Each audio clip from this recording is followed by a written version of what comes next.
it is that time again when we are speculating which Pokemon are going to be on Ash's team. We haven't had a new season of the anime for a while now, and we're finally getting a brand new season with brand new Pokemon that Ash could have other than Pikachu, of course.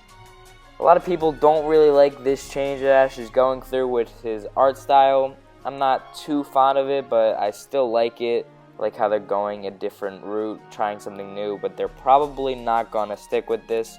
I think the main team is working on Pokemon Generations, so that is what is occupying them now.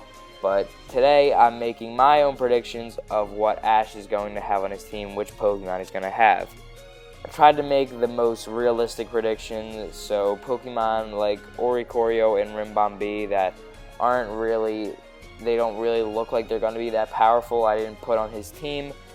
I did put on some Pokemon that would be pretty cool, that really do make sense, that could be agile and fit Ash's battling style. About one Pokemon, there is one from the league list, so if you want to leave, I suggest you leave now before you get spoiled. Anyways, I don't even know that that's a word, but anyway, let's just get right into the list. So let's start off with, of course, Pikachu.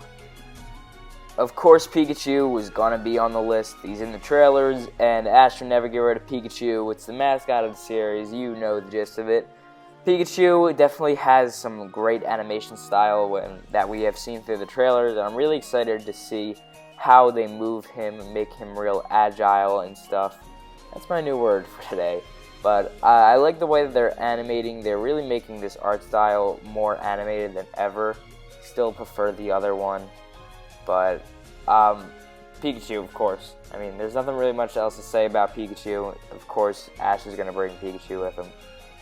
Alright, so let's move on to the starter that Ash is going to pick. We still don't know how he's going to get the starter, but I'm pretty sure he's going to get a starter, one of the three. I think it's going to be Rowlet. Of course, it's the fan favorite. Ash always is the fan favorite, but this time we actually know the fan favorite before the game even comes out, which is Rowlet. At least it was Rowlet for a while before they revealed the final evolutions, and now people are kind of on the fence of who their favorite is, but mostly I would say Rowlet is the fan favorite. Rowlet just makes a lot of sense. Hala is probably going to give it to him, or Professor Kukui. He's probably not going to pick it like we do in the games. He's probably just going to have him been given to him.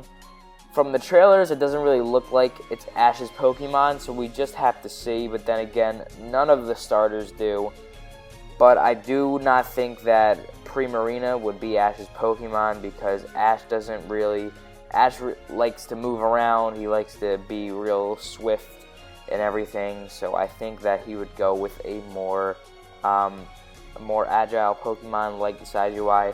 Now, you could say that he could go with Incineroar. I don't think Ash is going to go with Incineroar, I just don't think he fits him, but there's definitely a possibility he can go with Incineroar, but I just think he's going to go with Decidueye, or Decidueye. I've been told it's said, but I'm always going to say Decidueye by accident. Maybe as they say it more, I'll get used to it.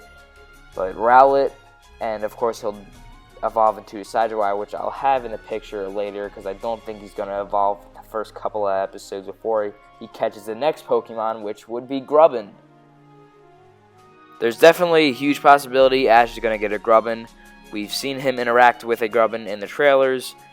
It has bitten him or pinched him, which Ash has a love-hate relationship with his Pokemon in the early times.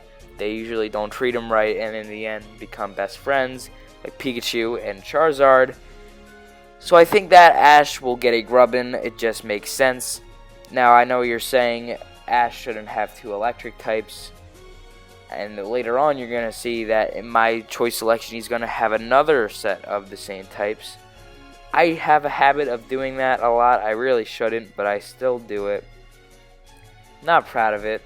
I always do it a lot. I have like 3 water types on my team sometimes, but that's the extent of it. Anyway, I do think Ash will have Pikachu and a Grubbin though. It just makes sense that Ash would get a Vikavolt. So then Grubbin evolves into Vikavolt. and then I think he's going to catch a Salandit.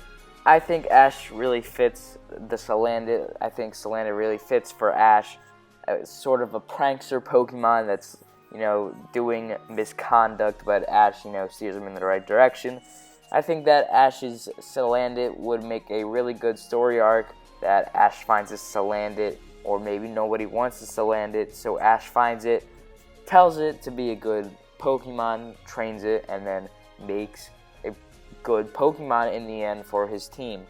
I think a story arc with a Salandit that Ash could get to grow and become a good trainer by training a Salandit, that would be a pretty cool storyline. Not only that, but Fire Poison type would be great for Ash's team. Next up is Jangmo-o. I think a Jangmo-o would be great for Ash's team, especially since Ash usually uses the Dragon type of the region he's in. He used Flygon, he used Noivern, so I think that if he used a Hakamo-o in the end when it evolves, that would be a great addition. It would be probably the powerhouse that Ash uses the most other than Pikachu or maybe Decidueye. So having a Jangmo-o would be really cool. You can probably get him towards the beginning of the game in 10 Karat Hill. We learned that from the demo. So having a Jangmo-o on Ash's team pretty much through the entire storyline of the anime, that would be pretty cool. I don't know how likely this one is. It's not an Alola Pokemon, but I definitely think it could happen. This might come to a shocker, but I think that they're going to bring back Ash's Charizard. So, Rowlet, Salandit, and Hakamo-o, they all evolve, or Jangmo-o evolves, and we get Charizard to the team. I definitely think Charizard is going to be viable for a plethora of reasons. For one, we've seen, I forget the name of the trial captain, but we have seen the trial captain ride a Charizard in one of the trailers. We also know that Alola and Kanto are very connected, but we don't know about it fully yet. We know that the protagonist in the game is from Kanto, and it's the 20th anniversary, so bringing back Ash's Charizard or any of his old loved Pokemon from back throughout the years, I think that would be a great addition, especially for the 20th anniversary. But I do not think that this is the 20th anniversary for the anime, so maybe that'll come at a later date if they have like Sun and Moon 2 or Sun and Moon XYZ or something. But I definitely think Charizard will come back, especially since Charizard is a pretty big deal in Sun and Moon. He is our soaring Pokemon. Well, at least we can infer.